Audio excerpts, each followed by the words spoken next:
হরে কৃষ্ণ বন্ধুরা, রাধারানী কিচেনে আপনাদের স্বাগত।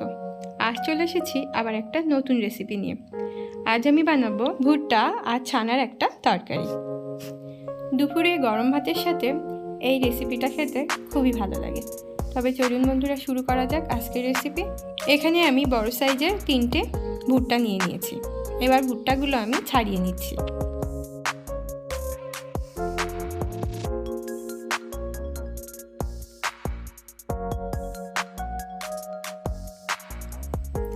ভুট্টা ছাড়ানোর পর আমি গোল গোল করে ভুট্টাগুলো বানিয়ে নিচ্ছি। ঠিক আমি যেমনভাবে ভুট্টাগুলো বানিয়ে নিচ্ছি, আপনারা ঠিক একই রকমভাবে ভুট্টাগুলো বানিয়ে নেবেন। এর থেকে মোটা মোটা করবেন না। আমি যে রকম সাইজের বানিয়ে নিচ্ছি আপনারা একই রকম সাইজ করে বানিয়ে নেবেন।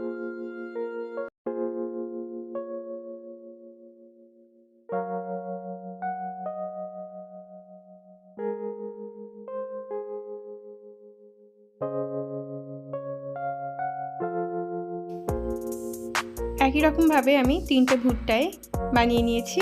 খুব ভালোভাবে ভুট্টাগুলো ধুয়ে নিয়েছি। এবার এগুলো আমি প্রেসার কুকারে সিদ্ধ করে নেব। প্রেসার কুকারে 14 থেকে 15টা সিটি মারতে হবে। আর আমি নিয়েছি 3টে বড় সাইজের আলুগুলো লম্বা করে বানিয়ে নিয়েছি আদা আর 3টে কাঁচা লঙ্কা। এখানে আমি হাফ বাটি ছানা নিয়ে নিয়েছি। ছানার মধ্যে দিয়ে দিয়েছি বেসন। এর মধ্যে আমি এক একটা মশলাগুলো দিয়ে দেব। প্রথমে দিয়ে দিলাম পরিমাণ মতো লবণ, দিয়ে দিচ্ছি হলুদ, দিয়ে দিলাম হাফ চামচ লঙ্কার গুঁড়ো, হাফ চামচ জিরের গুঁড়ো,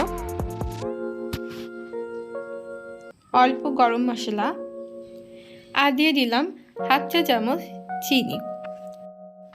এবার এগুলো দিয়ে ছানাটা খুব ভালো করে আমি মেখে নিচ্ছি।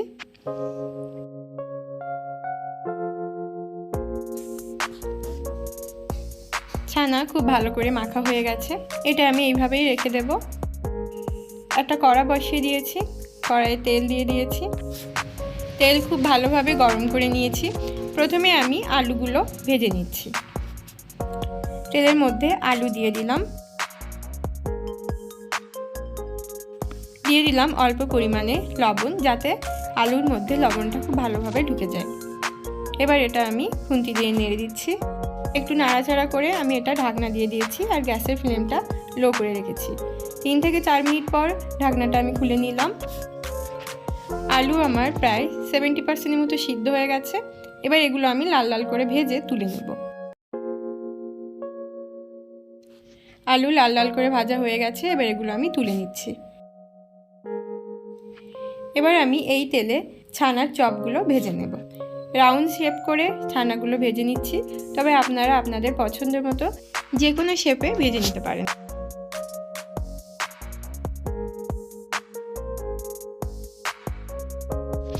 তবে আপনারা এই তরকারিটা ছানার বদলে পনির দিয়েও করতে পারেন।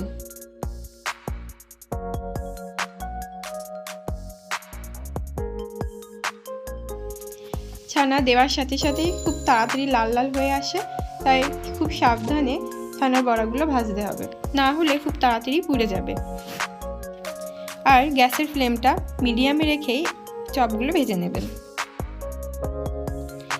যেগুলো লাল লাল হয়ে যাচ্ছে সেগুলো আমি তুলে নিচ্ছি।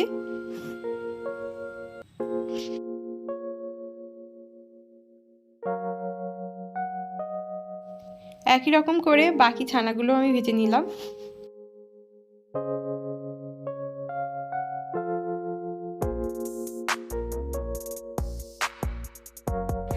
এবার আমি একটা পেস্ট তৈরি করে নেব। এখানে আমি 1 মুঠো বাদাম নিয়েছি, একটা বড় সাইজের টমেটো নিয়েছি আর অল্প আদা নিয়ে এগুলো সব একসাথে আমি বেটে নিচ্ছি। ভাজার পর এক্সট্রা তেল রয়ে গেছে, এই তেলেই আমার তরকারিটা রান্না হয়ে যাবে। দিয়ে দিচ্ছি একটা তেজপাতা, অল্প পাঁচফোড়ন, একটা শুকনো লঙ্কা, অল্প পরিমাণে হিং, দিয়ে দিলাম বেটে রাখা পেস্টটা।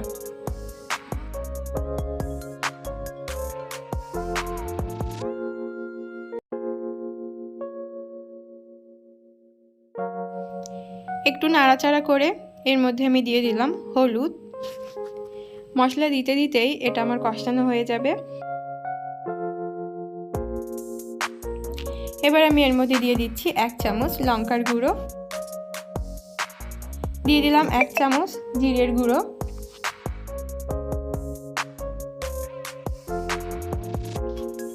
এবার আমি দিয়ে দিলাম 1 চামচ ধনিয়া গুঁড়ো।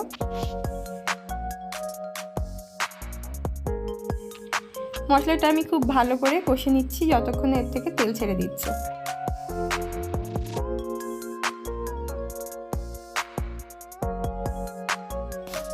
দেখুন বন্ধুরা, মশলাটা আমি খুব ভালোভাবে কষে নিয়েছি। এবার এর মধ্যে আমি দিয়ে দিচ্ছি সিদ্ধ করে রাখা ভুট্টা। বন্ধুরা, আপনাদের একটা কথা বলে রাখি, আপনারা হয়তো ভাবতে পারেন 14 থেকে 15টা সিটি দিলে ভুট্টাগুলো গলে যাবে। ভুট্টা যতই সিটি দেন এটা গলবে না, এটা সিদ্ধ হয়ে যাবে, অথচ এরকম আস্তই থেকে যাবে। এবার আমি ভুট্টা খুব ভালো করে মশলার সাথে কষে নিচ্ছি। দিয়ে দিলাম ভেজে রাখা আলুগুলো,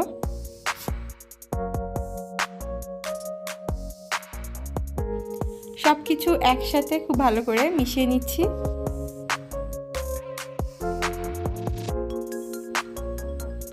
কষানোটা যত ভালো হবে তরকারিটা খেতে কিন্তু ততটাই ভালো লাগবে, তাই কষানোটা খুব ভালো করে করতে হবে। দেখুন বন্ধুরা, ভুট্টাটা আমি খুব ভালো করে কষে নিয়েছি। এবার এর মধ্যে আমি দিয়ে দিচ্ছি গরম জল।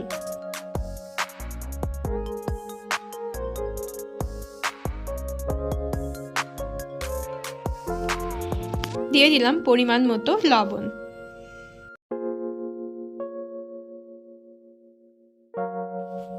এবার এটা আমি ঢাকনা দিয়ে দিলাম। এইভাবে আমি 5 থেকে 7 মিনিট রেখে দেব, আর গ্যাসের ফ্লেমটা হাইতেই থাকবে। 5 থেকে 7 মিনিট পর ঢাকনা খুলে নিলাম।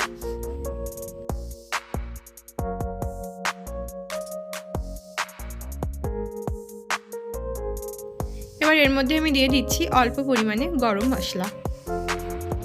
রসটা আগের থেকে অনেকটাই কমে এসেছে। এবার এর মধ্যে আমি ছানা দিয়ে দিচ্ছি।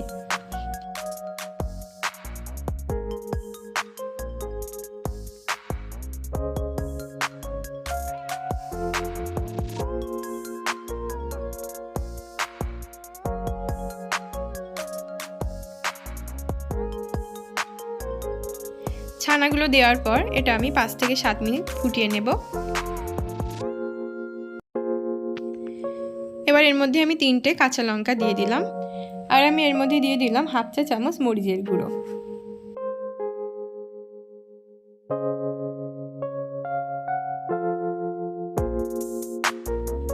একটা দুটো ছানা আমি গলিয়ে দিচ্ছি যাতে রসটাও ঘন হয়ে আসে আর তরকারিটা খেতেও খুব সুস্বাদু হয়।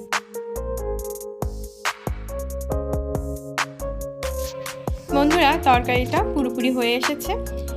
এবার এটা আমি নামিয়ে দেব। তার আগে উপর থেকে আমি সর্ষের তেল ছড়িয়ে দিলাম। এর ফলে তরকারি থেকে সর্ষের তেলের একটা সুন্দর গন্ধ বেরোবে আর তরকারির টেস্টটাও বহুগুণ বেড়ে যাবে। তরকারিটা একটু ফুটিয়ে আমি এটা নামিয়ে দিচ্ছি। তৈরি হয়ে গেল আজকের রেসিপি ভুট্টার সবজি। আপনারা বাড়িতে এইভাবে ভুট্টার সবজি বানিয়ে দেখবেন, আশা করছি আপনাদের ভালো লাগবে। আর আমাকে অবশ্যই কমেন্টে জানাবেন আপনাদের কেমন লাগলো। হরে কৃষ্ণ।